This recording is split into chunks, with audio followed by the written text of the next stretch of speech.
ಇಲ್ಲಿಯವರು ಅಲ್ಲಿನ ಆಯ್ಕೆ ಮಾಡ್ಕೊಳ್ಳುವಂಥದ್ದು, ಆದರೆ ಅಲ್ಲಿನ ಮಲ್ಟಿಪಲ್ ಕಂಪ್ನಿಗಳು ಇಲ್ಲಿನ ಜಾಗವನ್ನ ಆಯ್ಕೆ ಮಾಡ್ಕೊಳ್ಳುವಂಥದ್ದು. ಸಾಫ್ಟ್ವೇರ್ ಬೇಸ್ಡ್ ಕಂಪ್ನೀಸ್ ಇಂಡಿಯಾಗೆ ಬರ್ತಿರೋದು. ಹೌದು, technically based companies are very less. ಹೌದು. ಅವರೆಲ್ಲ ಬೇಗ ಬೇಗ ಬಂದು ಸೆಟಪ್ ಮಾಡ್ಕೊಂಡು ಕಂಪೇರ್ ಟು ದ್ಯಾಮ್ ಇಲ್ಲಿ ಅದಕ್ಕಿಂತ ಕಡಿಮೆ ಪರ್ ಡೇ 500 rupees. ಹೌದು. ಸೊ ಚೀಪ್ ಲೇಬರ್ ಇರುತ್ತೆ ಅಂತ ಹೇಳ್ಕೊಂಡು ಬರ್ತಿದ್ದಾರೆ. ಓಕೆ, ಅಂದ್ರೆ ಸಮ ಇದೆ ಅನ್ಸುತ್ತೆ ಸರ್ ನಿರುದ್ಯೋಗ ಸಮಸ್ಯೆ, ಅಥವಾ ಅಲ್ಲಿ ಸ್ವಲ್ಪ ಆದ್ರೂ better? When I was doing my masters ಅವ್ರಿಗೆಲ್ಲ ಲೆನ್ಸ್ ಡೆವಲಪ್ ಮಾಡೋದಕ್ಕೆ ಗೂಗಲ್ ಲೆನ್ಸ್ ಅಂತ ಬಂತು. ಅವ್ರೇನು ಮಾತಾಡ್ತಾರೆ ಟ್ರಾನ್ಸ್ಲೇಟ್ ಮಾಡೋದು. ಸೊ ನಮ್ಗೆ ಯಾವ್ದು ಪ್ರಾಜೆಕ್ಟ್ ವರ್ಕ್ ಅಂತ ಕೊಡ್ತಿದ್ರು, ಸೀನಿಯರ್ಸ್ ಯಾವ್ದು ಮಾಡಿದ್ರು ಅದು ಯಾವುದೋ ಒಂದು ಸಬ್ಮಿಟ್ ಮಾಡಬೇಕಾಗಿತ್ತು.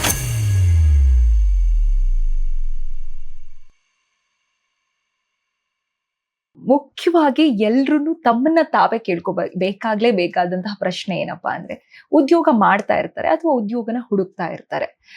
ಅವರ ಹುಡುಕುವಂತಹ ಉದ್ಯೋಗ ಅಥವಾ ಅವ್ರು ಮಾಡ್ತಾ ಇರುವಂತಹ ಉದ್ಯೋಗ ಅವರ ಆಸಕ್ತಿ ಅನುಸಾರವಾಗಿ ಮಾಡೋದಕ್ಕೆ ಅಥವಾ ಚೂಸ್ ಮಾಡ್ಲಿಕ್ಕೆ ಪ್ರತಿಯೊಬ್ರು ಅರ್ಹರಂತ ಅನ್ಸುತ್ತಾ ಸರ್ ನಿಮ್ಗೆ? ಅರ್ಹತೆ ವಿಚಾರ ಬಂದಾಗ ಎಜುಕೇಶನ್ ಕ್ವಾಲಿಟಿ ಗ್ಲೋಬಲ್ ನಾವು 90th ಪ್ಲೇಸಲ್ಲಿ ಇದ್ದೀವಿ. ಸೊ ನಾನು ಅಪ್ರಾಕ್ಸಿಮೇಟ್ಲಿ 30 ಸ್ಟೂಡೆಂಟ್ಸ್ಗೆ 1 ಟೀಚರ್ ಅಂತ ಬರ್ತಿದ್ದಾರೆ. ಹೌದು. ಕ್ವಾಲಿಟಿ ಆಫ್ ಎಜುಕೇಶನ್ ಎಲ್ಲೋ ಒಂದು ಕಡೆ ನಾವು ಫಾರ್ ಎಕ್ಸಾಂಪಲ್ ಇಂಜಿನಿಯರ್ಸ್ ತಗೊಂಡಾಗ ನಾವು IIT-ಯಲ್ಲಿ ಹೇಳ್ಕೊಡೋದೇ ಬೇರೆ, ನಾರ್ಮಲ್ ಸಿಲೆಬಸ್ ಯೂನಿವರ್ಸಿಟಿ ಸಿಲೆಬಸ್ಸೇ ಬೇರೆ. ಸೊ ಇಲ್ಲೇ ನಮಗೆ ಡಿಫ್ರೆನ್ಸ್ ಗೊತ್ತಾಗ್ತದೆ. IIT ಅವ್ರಿಗೆ ಆಪ್ಷನ್ಸ್ ಜಾಸ್ತಿ ಇರುತ್ತೆ. ಇವನ್ ನಾವು ಅಬ್ರಾಡಲ್ಲಿ ಓದೋಕೆ ಹೋದಾಗ್ಲೂ ಅವ್ನು IIT ಅಂತಂದ್ರೆ ಬೇರೆ ಲೆಕ್ಕಾಚಾರ ತಗೊಳ್ತಾರೆ, ನಾರ್ಮಲ್ ಕಾಲೇಜ್ ಅಂದ್ರೆ ಬೇರೆ ತರ ಯೋಚನೆ ಮಾಡ್ತಾರೆ. ಸೊ ಆದ್ರಿಂದ ನಾವು ಓವರ್ ಆಲ್ ನಮ್ಮ ಇಂಜಿನಿಯರ್ಸ್ನೆಲ್ಲ ಗ್ಲೋಬಲಿ ಪಾರ್ ಮಾಡ್ಬೇಕು, ಗ್ಲೋಬಲಿ ಈಕ್ವಲ್ ಮಾಡ್ಬೇಕು ಎಲ್ಲರ ಹತ್ರ ಅಂತಂದ್ರೆ IIT ಲೆವೆಲ್ದೇ ಸಿಲೆಬಸ್ ಇಟ್ಟು ಎಲ್ಲರಿಗೂ ಮಾಡ್ಕೊಡ್ಬೇಕಾಗುತ್ತೆ. ಸೊ ನಾವು ಇವಾಗಲೇ 147 crores ಇದ್ವಿ. ನೆಕ್ಸ್ಟು ಗ್ಲೋಬಲೈಸೇಷನ್ ಆಗ್ತಿದೆ ತುಂಬ. ನೆಕ್ಸ್ಟು ನಾವು ಏನಾದರೂ ಪ್ರಾಡಕ್ಟ್ ನಮ್ಮ ಇಂಡಿಯನ್ ಡಾಕ್ಟರು, ಇಂಡಿಯನ್ ಇಂಜಿನಿಯರು ಅಂತ ಹೇಳ್ಬೇಕು ಅಂತಂದ್ರೆ ಅವಂದೇ ಆದಂಥ ಕ್ವಾಲಿಟೀಸ್ ಇರಬೇಕು. Government, central government they introduced NEP, national education policy. Through that they are doing it. May be ಅದು ಇನ್ನೂ ಸ್ವಲ್ಪ ರ್ಯಾಪಿಡ್ ಆದರೆ ನಮಗೆ ಇಂಡಿಯನ್ಸ್ ಅಂದ್ರೆ ಇವಾಗ ಫಾರಿನಲ್ಲೆಲ್ಲ ಹೇಗೆ ತಗೊಳ್ತಾರೆ, they are very good at maths, they are very good at science, they are well studied ಅಂತ ಏನು ಬರುತ್ತೆ. ಸೊ ಅದೇ ರೀತಿ ಎಲ್ಲ ಇಂಜಿನಿಯರ್ಸು ಆ ಥರ, ಎಲ್ಲ ಡಾಕ್ಟರ್ಸು ಆ ಥರ. ಡಾಕ್ಟರ್ಸ್ ಆಬ್ವಿಯಸ್ಲಿ ಪಾರ್ ಇದೆ, ಇಂಜಿನಿಯರ್ಸು ಅದೇ ರೀತಿ ತಗೊಂಡೋದ್ರೆ it will be very good. ಹೌದು.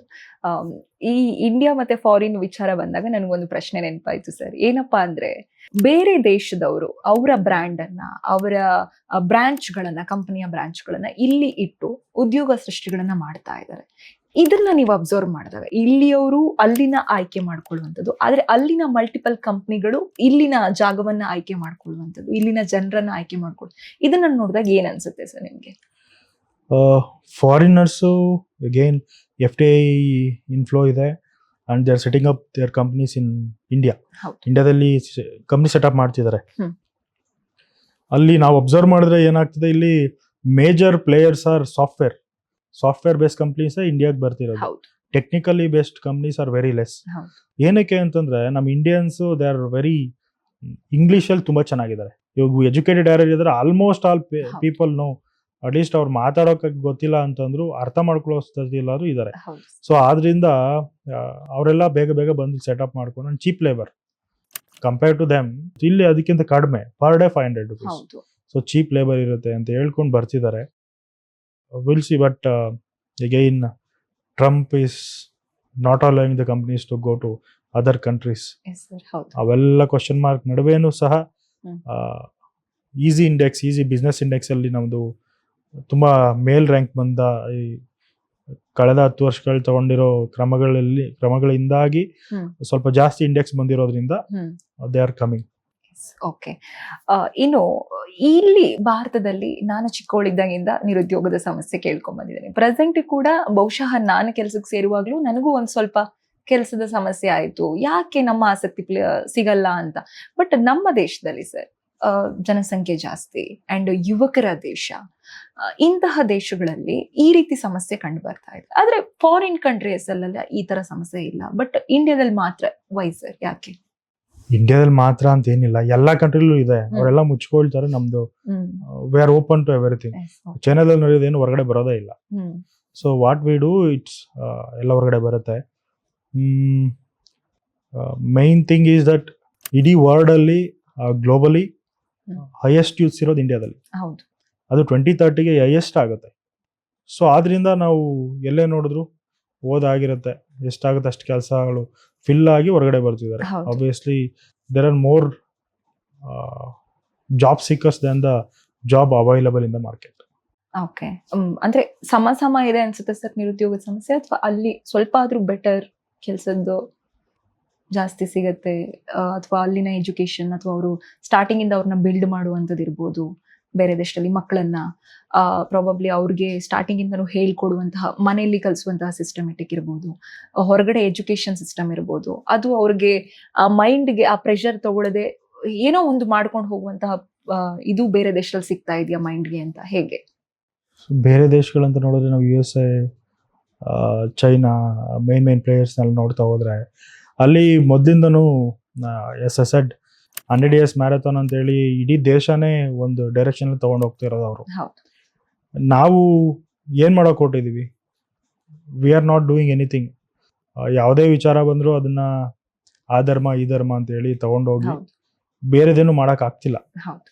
So for the country to develop there should be a contribution from each and everybody. ಎಲ್ಲರಿಂದ ಒಂದು ದೇಶ ಉದ್ಧಾರ ಆಗಬೇಕಂದ್ರೆ ಎಲ್ಲರದ್ದು ಕಾಂಟ್ರಿಬ್ಯೂಷನ್ ಇರಬೇಕು, ಎಲ್ಲರೂ ದುಡಿಬೇಕು. Yes sir. ಹೌದು. ಇದು ಕ್ವಶನೇಬಲ್ ಆಗಿದೆ ಇಲ್ಲಿ. ಅವ್ರು ಏನು ಮಾಡ್ತಿದ್ದಾರೆ, ಅವ್ರು ಎಗೈನ್ ಒಲಿಂಪಿಕ್ಸ್ಗೆ ರೆಡಿ ಮಾಡ್ಬೇಕಂದ್ರೆ ಒಂದು ಎಕ್ಸಾಂಪಲ್, ಆ ಚಿಕ್ಕ ಪಾಪನ್ನ ಚಿಕ್ಕದಾಗಿಂದಾನೇ ರೆಡಿ ಮಾಡ್ತಾರೆ. ಎಸ್. ನಮ್ಮಲ್ಲಿ ಅದು ಆಗ್ತಿಲ್ಲ. ಹೌದು. ಭಾರತದಲ್ಲೇ ನಿರುದ್ಯೋಗದ ಸಮಸ್ಯೆ ಅಂತ ಒಂದಿಷ್ಟು ಜನರಿಗೆ ಏನು ಗಟ್ಟಿಯಾಗಿ ಕೂತ್ಬಿಟ್ಟಿದೆ. ಇಂಡಿಯಾದಲ್ಲಿ ಹೀಗಪ್ಪ, ಇಲ್ಲಿ ಕೆಲ್ಸಕ್ಕೆ ಸರಿಯಾಗಿ ನಮಗೆ ಯೋಗ್ಯ ಇರುವಂತಹ ಕೆಲಸ ಸಿಗೋದೇ ಇಲ್ಲ ಅನ್ನೋದು ಮೈಂಡಲ್ಲಿ ತುಂಬಾ ಜನಕ್ಕೆ ಫಿಕ್ಸ್ ಆಗ್ಬಿಟ್ಟಿದೆ. ಹಾಗಾದ್ರೆ ಹೆಚ್ಚಿನ ಜನಸಂಖ್ಯೆನೇ ಏನಾದ್ರೂ ಉದ್ಯೋಗದ ಸಮಸ್ಯೆ ಉಂಟು ಮಾಡ್ತಾ ಇದೆಯಾ? ಹೆಚ್ಚಿನ ಜನಸಂಖ್ಯೆ ಇವಾಗ ಚೈನಾದಲ್ಲಿದೆ. ಇಲ್ಲಿ ಎಲ್ಲೋ ಒಂದು ಕಡೆ ನಾವು ಒಂಥರ ಮೆಂಟಲಿ ಫಿಕ್ಸ್ ಆಗಿಬಿಟ್ಟಿದೀವಿ. ನಮ್ಮ ಕೈಲಿ ಏನು ಮಾಡೋಕ್ಕಾಗಲ್ಲ, ನಮ್ಮ ಕೈಲಿ ಇಷ್ಟೇ ಮಾಡೋಕ್ಕಾಗುತ್ತೆ, ಅದನ್ನ ಬಿಟ್ಟು ಮಾಡೋಕ್ಕಾಗಲ್ಲ, ಅದು ಬಿಟ್ಟು ಅವಕಾಶಗಳಿಲ್ಲ. ಸ್ವಲ್ಪ ಓಪನ್ ಮೈಂಡೆಡ್ ಆಗ್ಬೇಕು. ಇನ್ನು ಹೌದು. ಯಾರಾದರೂ ಅಪ್ಪ ಹಾಕಿದ ಆಲ್ಮರ ಅಂತ ಅದಕ್ಕೆ ಫಿಕ್ಸ್ ಆಗೋರಿದ್ದಾರೆ, ಯಾರಾದ್ರೂ ಏನಾದ್ರು ಹೇಳ್ಕೊಡ್ಬೇಕು ಅಂತ ವೆಯ್ಟ್ ಮಾಡ್ತಿರ್ತಾರೆ. ಹೌದು. ಅದನ್ನ ಬಿಟ್ಟು ಹೊರಗಡೆ ಬರಬೇಕು. ಬೇರೆ ಬೇರೆ ದೇಶಗಳಲ್ಲಿ ಯಾವ್ದಾದ್ರು ಒಂದು ಪ್ರಾಜೆಕ್ಟ್ ಇನ್ನೊಂದು ಅದು ಕಾಂಪಿಟೇಟಿವ್ ಆಗಿ ತೊಗೊಳ್ತಾರೆ, ಚಾಲೆಂಜಿಂಗ್ ಆಗಿ ತೊಗೊಳ್ತಾರೆ. ಅವಾಗ ಕರೆಂಟ್ ಸಿಚುವೇಶನ್ಗೆ ಫಾರ್ ಎಕ್ಸಾಂಪಲ್ ನಮಗೆ when I was doing my masters, ಅಲ್ಲಿ CS ಅವ್ರಿಗೆ ಮತ್ತು IS ಅವ್ರು ಏನು ಡಿಸೈನರ್ಸ್ ಇರ್ತಾರಲ್ಲ, ಪ್ರಾಜೆಕ್ಟ್ ಎಸ್ ಸರ್.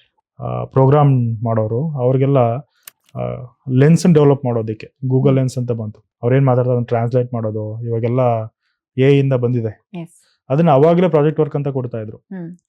ಸೊ ನಮ್ಗೆ ಯಾವ್ದು ಪ್ರಾಜೆಕ್ಟ್ ವರ್ಕ್ ಅಂತ ಕೊಡ್ತಿದ್ರು, ಯಾವುದೋ ಬಿಲ್ಡಿಂಗ್ ಮಾಡು, civil, because of like this. ಅವ್ರಿಗೆ ಯಾವ್ದು ಕೊಡ್ತಿದ್ರು, ಅವ್ರ ಸೀನಿಯರ್ಸ್ ಯಾವ್ದು ಮಾಡಿದ್ರು ಅದನ್ನ ಯಾವುದೋ ಒಂದು ಸಬ್ಮಿಟ್ ಮಾಡಬೇಕಾಗಿತ್ತು. ಸೊ ಅಲ್ಲಿ ಅವಾಗ ಏನು ರಿಲೆವೆಂಟ್ ಇತ್ತು, ಅವಾಗ ಏನು ಇನೋವೇಟಿವ್ ಆಗಿ ತರಬೇಕು, ಅದನ್ನೇ ಅದು ಪ್ರಾಜೆಕ್ಟ್ ವರ್ಕ್ ಅಂತ ಕೊಡ್ತಿದ್ರು. ಅದು ಸಕ್ಸಸ್ ಆಗುತ್ತಾ ಬಿಡುತ್ತಾ, ಟ್ರಯಲ್ ಅಂಡ್ ಎರರ್ ಇರ್ತಾ ಇತ್ತು. ನಮ್ಗೆ ಆ ಥರ ಇರ್ತಾ ಇರಲಿಲ್ಲ. ಸೊ ಈ ಥರ ಮೇಜರ್ ಡಿಫ್ರೆನ್ಸ್ ಅಲ್ಲೇ ಬರ್ತಿದೆ. ಅವ್ರು ಒಬ್ರು ಇಬ್ರು ಕಲ್ತ್ರು ಅದರಲ್ಲೇ ಮುಳುಗಿ ಎದ್ದು ಬರ್ತಾರೆ. ನಮ್ದು ಆ ಥರ ಇರಲ್ಲ. ನಮ್ದು ಆ ಥರ ಆಗಬೇಕು. ಆ ಥರ ಆಗಬೇಕು ಅಂತಂದ್ರೆ ಸಿಲೆಬಸ್ ಅಪ್ಗ್ರೇಡ್ ಮಾಡಬೇಕು. ಕ್ವಾಲಿಟಿಯಿಂದ ಬರೋರೆ ಟೆಕ್ನಿಕಲ್ ಆಗಿ ಇರಬೇಕು. ಒಬ್ಬ ವಿಶ್ವೇಶ್ವರಯ್ಯ AE ಆಗಿ ಡ್ಯಾಮ್ ಕಟ್ಟಿ ಆ ಮೆಕ್ಯಾನಿಕಲ್ ಡೋರ್ಸ್ ಇಂಟ್ರೊಡ್ಯೂಸ್ ಮಾಡಿದ್ರು ಅಂತ ಹೇಳಿದ್ರೆ ನಮ್ಮಲ್ಲಿ ಎಷ್ಟು ಜನ AE ಇದ್ದಾರೆ. But it's different scenario. ಅಷ್ಟೆಲ್ಲ ಸೇರಿಸಿ ಏನು ಮಾಡ್ತಾರೆ ಅಂದರೆ ಬೇರೆ ಬೇರೆ ರೀತಿ ಕ್ವಾಲಿಟೀಸ್. ರೋಡ್ ಒಂದು ನೆಟ್ಟಿಗೆ ರೋಡೇ ಮಾಡ್ತಾ ಇಲ್ಲ.